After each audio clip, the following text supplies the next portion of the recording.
name is Matthew Davis, and I'm the founding director of the Choose Center for International Writers here at George Mason University. I want to welcome all of you here tonight to Fall for the Book 2020.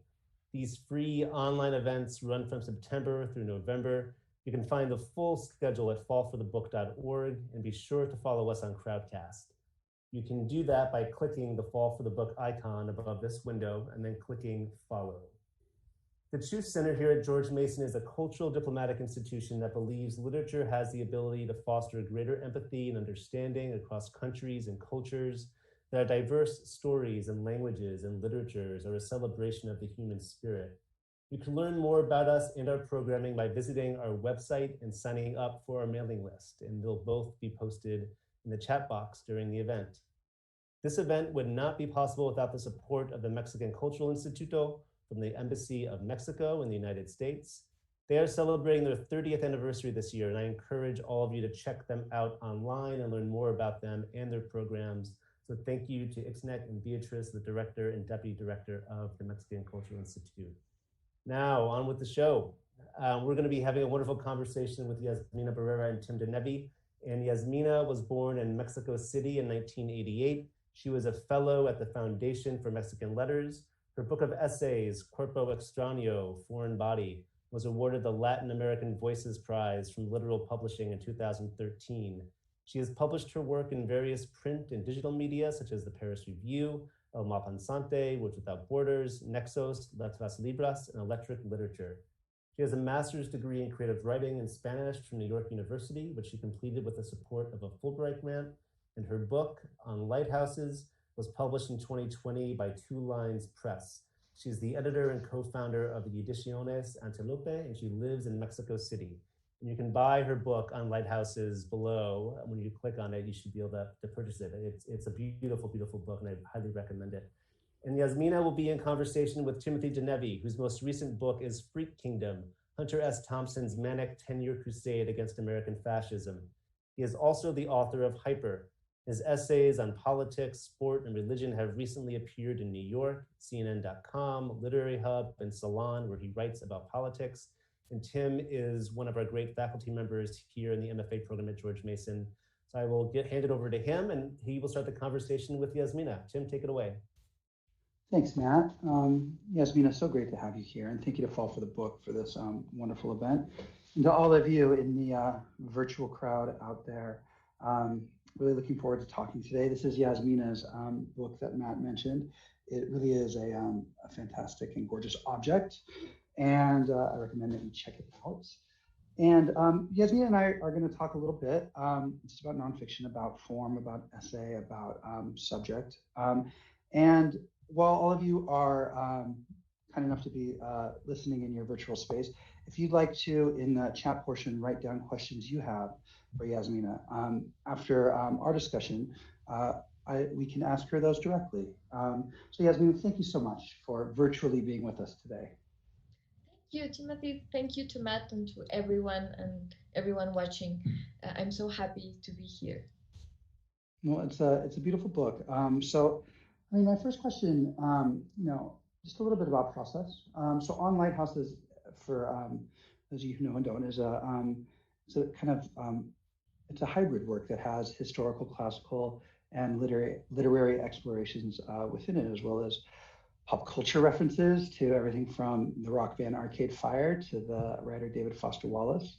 And at the same time, it employs personal narrative and also list-like assaying, and even at the end, a travelogue-esque series of entries. And so, Yasmina, my first question is, how did you come to write about this subject? And, perhaps more specifically, can you talk about the process that led you to employ this specific form? Yeah, so this was like maybe 6 or more, like 8 years ago, when I was at the Foundation for Mexican Letters. I started to write an essay on a trip I had taken a few years earlier with my family to a lighthouse in the coast of Oregon. It was a very fun, particular trip. We were in this strange hotel where every room was assigned to a different author, and the room was decorated with things that have to do with the author's work. And nearby there was a beautiful lighthouse, which we were supposed to go while I was reading Virginia Woolf's To the Lighthouse. So at first, I only wanted to write about that experience, the traveling experience to a lighthouse and the reading experience of Virginia Woolf's book. And then I started reading just out of curiosity about lighthouses, and the topic was just I fell in love. I became obsessed. It was so interesting, so attractive in so many ways. And I started just reading and reading about lighthouses and traveling to lighthouses every time I got the chance. And writing about those travels and writing about the reading. And so it was a very chaotic process, but also very organic, I would say. And I think that has to do with the form. And also, I think it has to do with my personality and my experience as a writer. I always quote this anecdote that I grew up, when I was growing up, I went to a primary school that was a very hippie primary, at the border of the city here in Mexico City. And we had in every classroom a small press, like, what do you call the presses that you have, like the old ones? that, and the teacher asked us every couple of days to write free text, she would call them, texto libre. And so we were able to write about anything we wanted. The only restriction was you have like half an hour, and you could write fiction, non-fiction, argument, poetry, anything you wanted. And so I remember my first printed text was when I was 5 years old, and it was something like, my cat had 5 kittens yesterday. And that was it.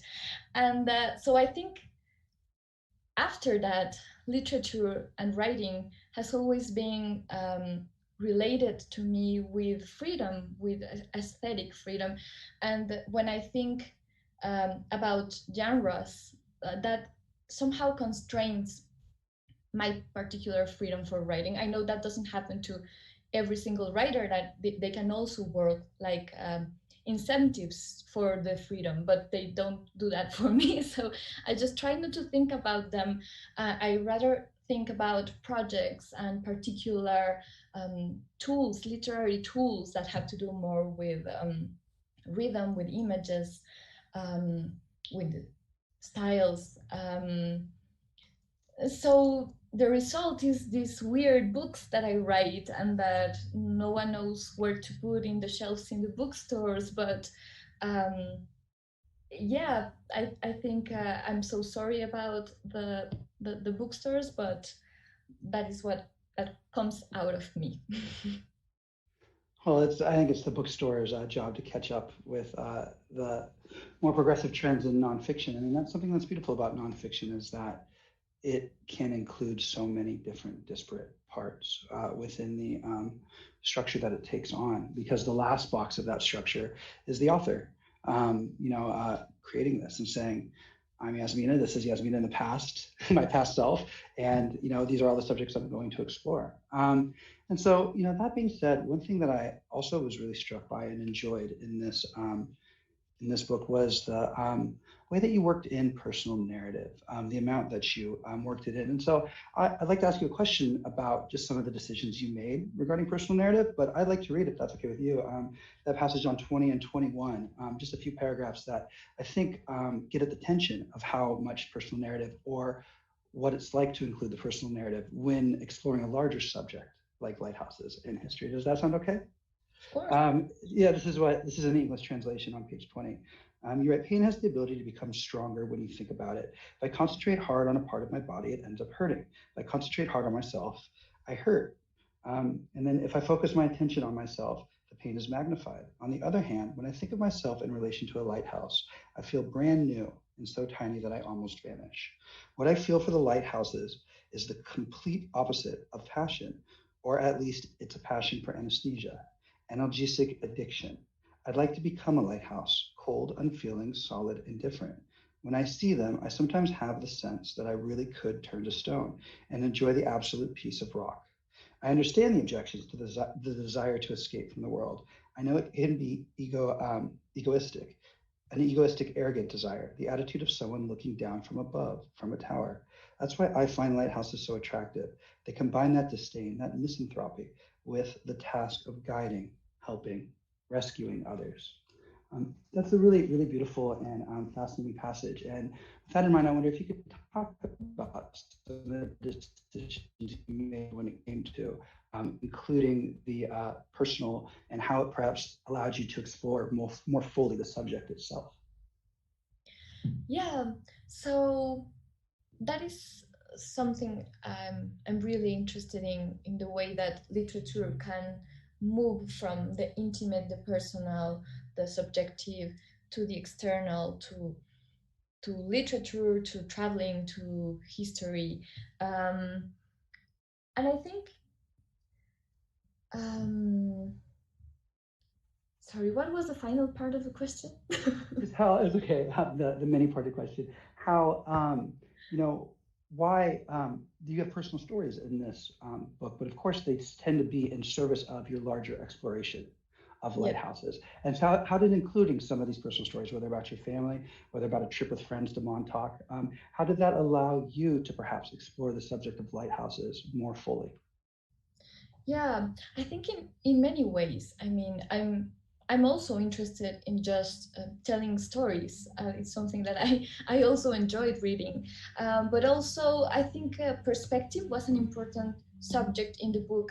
And I think including the first person narrator allows you to talk about perspective. Because, I talk about different travels in this book. And sometimes I feel as if it is a different narrator each time, and the way in which space and the narrator dialogue is something that I'm really interested in. How can we connect the external with the emotions? The affects also have to do a lot with the stories I'm telling. And I think lighthouses allowed for all of that because they are, if you want, scientific or architectural objects, cultural objects, but they are also objects of stories, objects of narrative. I think that's what I love so much about them. They are full of stories from the beginning of how they were created, how they were built, which are really exciting stories full of perils because they are sometimes built in the middle of the sea with storms. And so from there on, one single lighthouse is a house full of so many stories. And just the way in which the object itself combines all of that science and narrative and contemplation and so many different things can also relate to what happens with the mind of someone watching them and someone perceiving them, and someone feeling them as well. So I wanted to include a little bit of all of that. I wanted to create this kind of kaleidoscopic vision of lighthouses that definitely included also the personal vision of them. Great. I think that's really beautifully said. I loved, for those of you listening, Yasmina had been in conversation with some of our students earlier, and Yasmina, you had said to the students, I love the idea of things and objects becoming infinite depending on perspective. And I think that ties to that kaleidoscopic nature of the book's form and the subject itself too. It was really nice.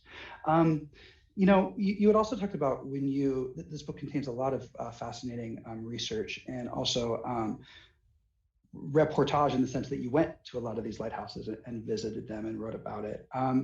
In those dual explorations, one, the exploration of reading while writing, of researching, and the second one of going to some of these lighthouses. I think it might be nice for the audience to hear what were some of the fascinating details or stories that you came across or experienced that really have stuck with you even after you've completed this work of art. So many of them. Of course, I was really close to the story, for example, of Robert Louis Stevenson and his family of engineers, how his grandfather was a pioneer in the creation of lighthouses. And what else? Particular lighthouses, for example, the small red lighthouse in New York, the little red lighthouse that later became the theme of a children's book. Then that when it was what the government wanted to sell it, the kids started writing letters to stop the selling. So I think that that was a very touching story, and I could count like 1,000. Also, some very dark ones, like for example, in Mexico, there's an island where there was a lighthouse that was fought over by several countries because it was a producer of guano. I don't know that name in English. Yes, it's guano. And then the revolution came, and the people who lived in the island, which was like a captain, his wife, 13 other women, and the lighthouse keeper, they were forgotten, and they didn't have enough food to live on. They were living out of coconuts. But the lack of vitamin C started, it gives you a disease that is called scorbut, I don't know, but that causes hallucinations. So the captain once thought he saw ships coming, and he forced all the men to go and look for the ships, and they drowned. And then the island was left with only the lighthouse keeper and the woman. And the lighthouse keeper went mad and declared himself the king of the island, and enslaved all the women and raped them. And he was horrible. And then the women came together and killed the lighthouse keeper just a few days before they were rescued finally. So you have all these kinds of weird, dark stories, and also some very beautiful ones. Like for example, this girl that Wordsworth writes about in Scotland, who helped his father, who was the lighthouse keeper, save a bunch of drowning men from a shipwreck, and that they still sing songs about her. You know, you have all of kind of beautiful stories, but yes, those are some of my favorite ones. Good. That's beautiful. You know, I really enjoy the way that you're reevaluating and thinking about on the page lighthouses throughout the book. We saw that in the passage that we just went over about the personal. You know, you're putting pressure on what a lighthouse is, both as a form, as an aspect of communication, as something that has kind of remained immobile through time, as a beacon. And just a question for you is that what was your perspective, or what was your you know, relationship to or approach to lighthouses before you even began this book? You know, how they existed for you. And once you finished with this book, once you finished with a lot of this work, did you see them differently as a cultural object, or how had your perspective changed? Yes, before this book, I think my only clear memory of lighthouses was two of them. The first one, a dream I had when I was a child, a very strange dream about a lighthouse that wasn't near the coast, it was in the city. And I lived in the lighthouse with my father and my mother, and my father was inspecting the lighthouse and found that there was some kind of dark ghost story going on.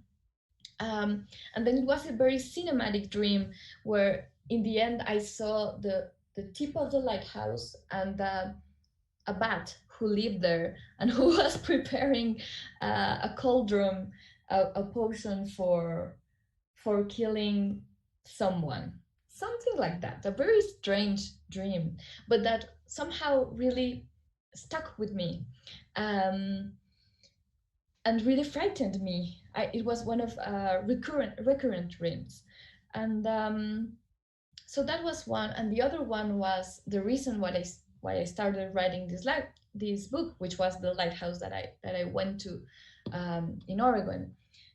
So I just only had those two references as something that was interesting to me, that was appealing, but that was it. And then after this, I'm crazy about lighthouses. I mean, they are. Um, I think what's to me most endearing about them is that they are somehow are a kind of a universal symbol that anywhere in the world where there's a coast, you find that some people found a way of putting or using fire to signal to the sailors and the fishermen that here is the earth or here is the land.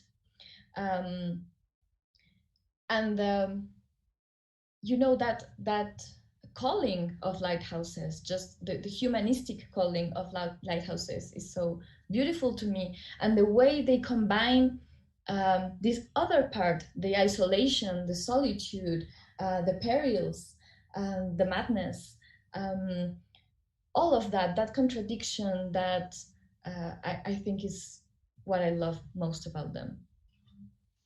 Great. I think we'll open it up for questions in a second, but maybe I'd like to just ask one more question about writing in general. I think that your book before this had been more of a collection of essays, and then this is almost a book-length essay or a book-length meditation that includes so many different parts. Can you talk about what it was like to move from the earlier form of collected essays to this, and then perhaps if you could talk about what you'll be writing next or what you're working on right now and how that transition has been? Yeah. So my first book was a very early one. I was just starting to publish, and it's a very small one, but it also has a kind of a fragmentary um, structure, and it does have um, a, a unitary theme, which is the strangeness of the body, although the essays are a bit dismembered in a way. But yeah, this was like a more Unitarian project.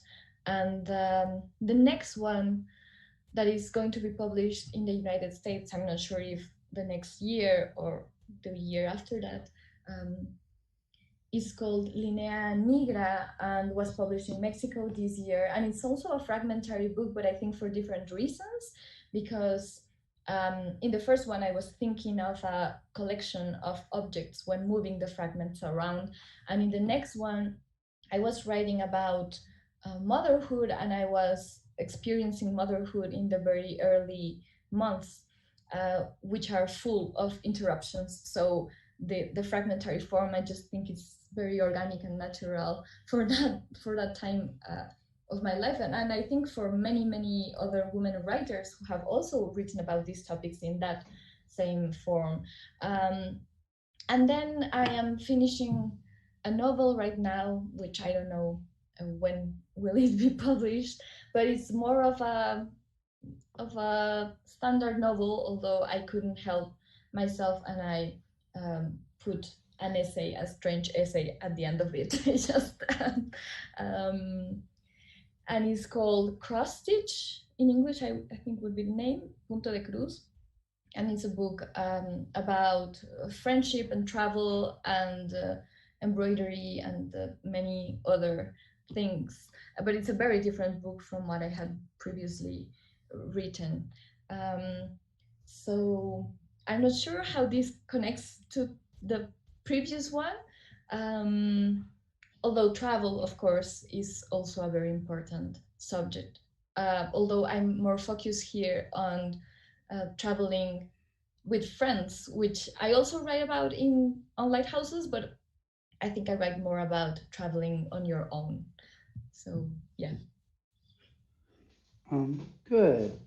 Well, thank you, Yasmina. We have a few questions, or we have a question from the audience, which I'll ask in one second. But you had talked really elegantly about nonfiction works and essayists that have inspired your own nonfiction during our discussion earlier with some of the MFA students. I was wondering if maybe you could just talk briefly again about, because there were so many writers that you mentioned, I think would be great for the audience to hear, of influences in nonfiction, in the essay that helped you while you were writing this book.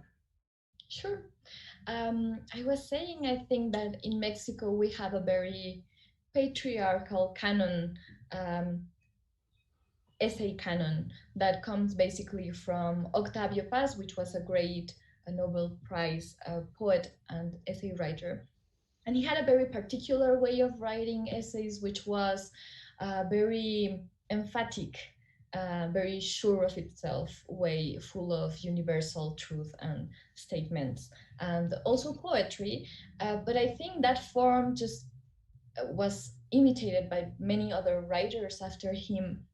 And then there came this like parallel tradition, which um, I would go back to Rosario Castellanos, who wrote a very important essay for me that is called Mujer que sabe latín, which would be in English, Woman Who Speaks Latin, and which comes from a very misogynist saying that says a woman who knows Latin never gets married and has a bad ending or something like that. And so it's a beautiful book about feminism, about women writers, and so I would go to her. I would go to even further behind to Sor Juana Inés de la Cruz, who wrote La Carta Solfilotea de la, which is a letter, a feminist manifesto, sort of, in a Baroque kind of way. And then closer to our times, I think it's very important for me the writing of Margot Glantz, who writes in a very fragmentary way, in a very hybrid way, also mixing a lot of genres. She was very influenced by Perec, by David Markson, by many fragmentary writers that I love. So I'm very influenced by her, and also by some contemporary writers in Latin America, particularly women writers that I'm very fond of, such as Margarita García Roballo, that has a beautiful book that is called Primera Persona. Maria Gainza, that has a wonderful book called El Nervio Óptico, which would be like the optic nerve, something like that, that talks about painting in a very close, intimate way, like painting in a daily, how we relate to painting in a daily basis. And it's a wonderful, beautiful book. And also Maria Negroni, who writes essays in a very particular way, very close to poetry, but that also shares many obsessions of mine, such as collections, the Gothic, and several other beautiful themes. So I would say that would be my genealogy, something like that. Yeah. Excellent. We have a few audience questions. This is actually an interesting question. It gets to the list that you have on page 126 when you talk about some of the lighthouses I will never see. The question is, were there lighthouses that you were not able to visit that you wanted to? Yes, so many. Let me think. When I was in Spain, I wanted to go to La Torre de Hércules, which it's in Finisterre, and I didn't get to go that far. What else? Let me see. I mean, not particular ones, but more like lighthouses I would love to go to. The one that Julio Verne, Jules Verne, talks about in his The Lighthouse at the End of the World, which is right next to Patagonia. It's a lighthouse I would love to go to. And what else? I would love to go to the lighthouses in Maine, the lighthouses that Edward Hopper painted. So I have like an enormous list of lighthouses I want to go to, and they just keep coming up. Great. And you would have all of those lost to time, like you talk about Alexandria and all the ones I can only imagine recreate. I think is fascinating too. Well, good. Another question we have has to do with, there's so much content, so much to be researched with lighthouses. I'm wondering if this was difficult for you or how your research and writing process accounted for this. It is always difficult to establish limits, because this is an infinite subject. This could have been an infinite book. And I just sort of tried not to worry about that and just go with the flow in a way, just see where the readings took me. And I was also, for example, more particularly interested in the relationship between literature and lighthouses than I was in the relationship between engineering and lighthouses, although I like that as well. But so I had to choose my subjects in a way, and I also had to put boundaries to the project that had to do more, I think, with the need to write other things, because otherwise this could have been an infinite book. And I actually kept on visiting lighthouses after I finished it. I kept on reading about lighthouses, so I think I have information enough to keep on writing this book forever, if it were not because I have other things I want to talk about. So yeah. Great. Another question, maybe we'll do about 2 more questions. Another question from the audience is, were there any elements from the original Spanish that were hard to capture in English, and then even the title? I think what's probably most difficult is the fact that in Spanish they are called faros, which has a different etymological root than lighthouses.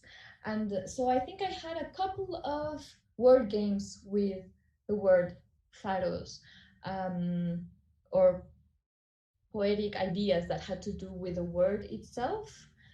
For example, there is an island in Scandinavia that is called Faro Island, where Bergman filmed a lot of movies in.